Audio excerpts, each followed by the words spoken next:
Welcome friends, welcome to our second video of YouTube channel.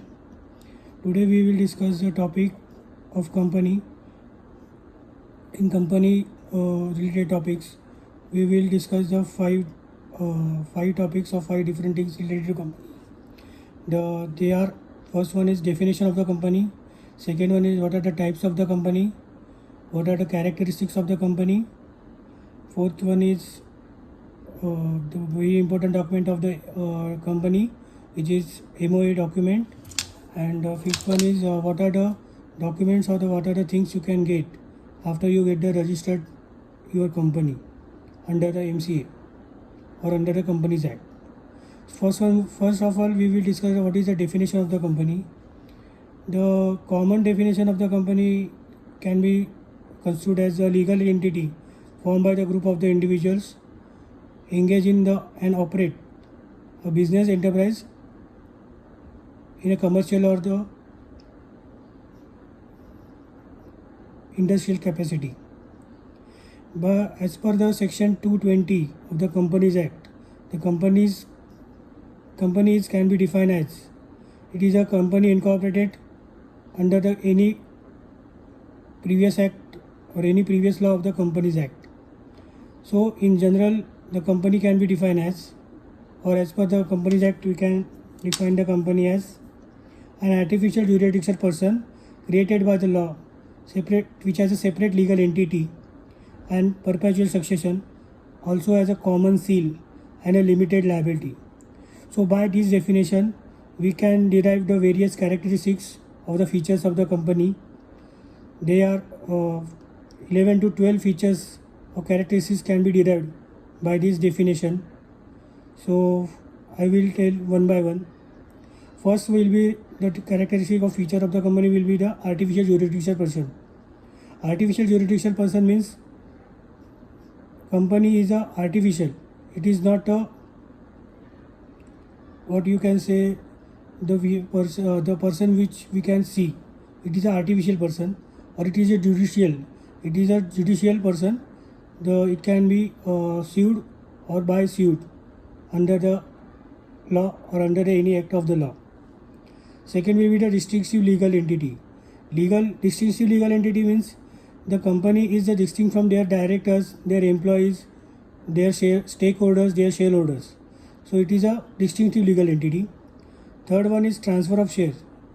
The shares of the company can be transferred from the one person to another. So the transfer of the shares is one of the very important feature of the company. Second, third, fourth one is incorporated association. The company is incorporated under the Act, under the Companies Act. So it is an association of persons which is incorporated and have a certificate of incorporation. Fifth one is limited liability. The company has a limited liability.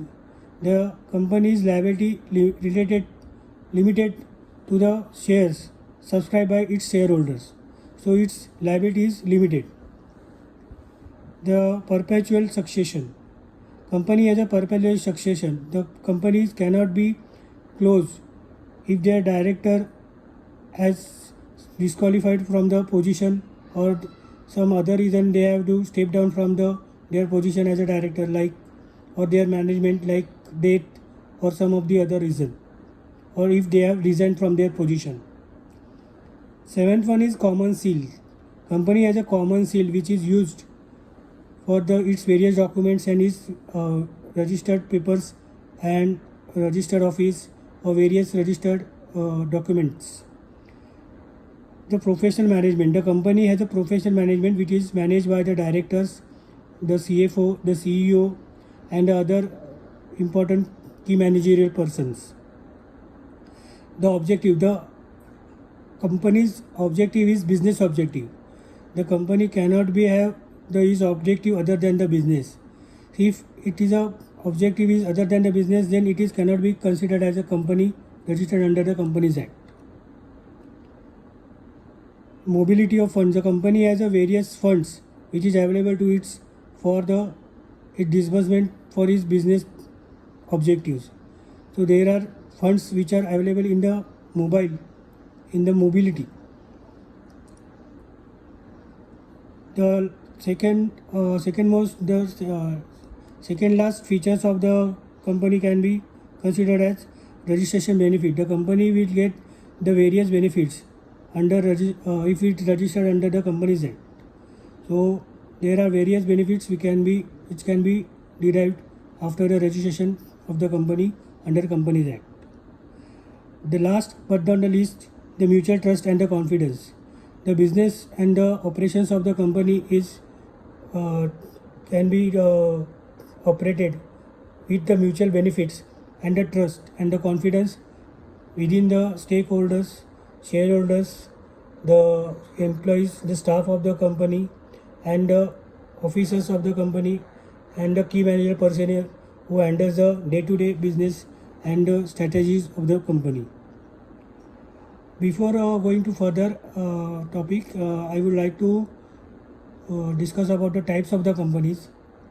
There are three types. The types of the companies can be, which can say, derived by the three major topics or three major things, can be differentiated in the three major subject, which is the companies as per the liabilities, company as per the members, or companies as per the control.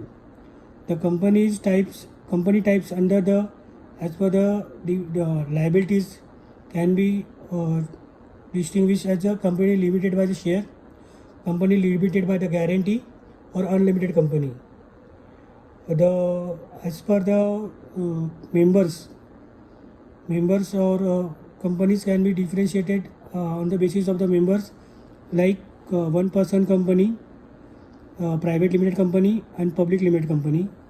And on the basis of the control, the company can be differentiated as a holding or subsidiary company as well as associate company.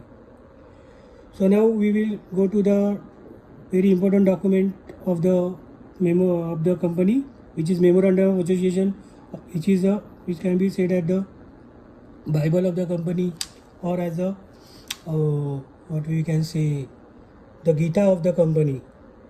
It is as a Memorandum of Association. It considers 6 clauses, namely the name clause, registered office clause, objective clause, capital clause, liability clause, and membership clause or member clause, or we can say association clause. So there are the 6 various clauses of the Memorandum of Association, which is important, and it should be discussed before the registration of the company. So when you get the registered company, you will get the 11 to 12 different things with the registration of the company. After the registration of company, you will get the following things or following documents, like certificate of incorporation. Second one is the director gets the director identification number. They get also the digital signature certificate. Fourth one is permanent account number will be allotted to the company. Fifth one is the tax deduction number and tax collection number will be allotted to the company. MSME registration will be given to the company. Memorandum of Association and Articles of Association will be given to the company. GST registration will be also done at the same time of registration of the company under MCA and Companies Act. You will get the ESI and EPF registration under the registration with the MCA, and also you will get the bank account opening documentation support if you register the company under MCA under Companies Act. So these are the 5 different topics which I would like to discuss under the company topic. If you like this video, you can select the bell icon and subscribe the channel, and also the share with your other colleagues or friends. Thank you.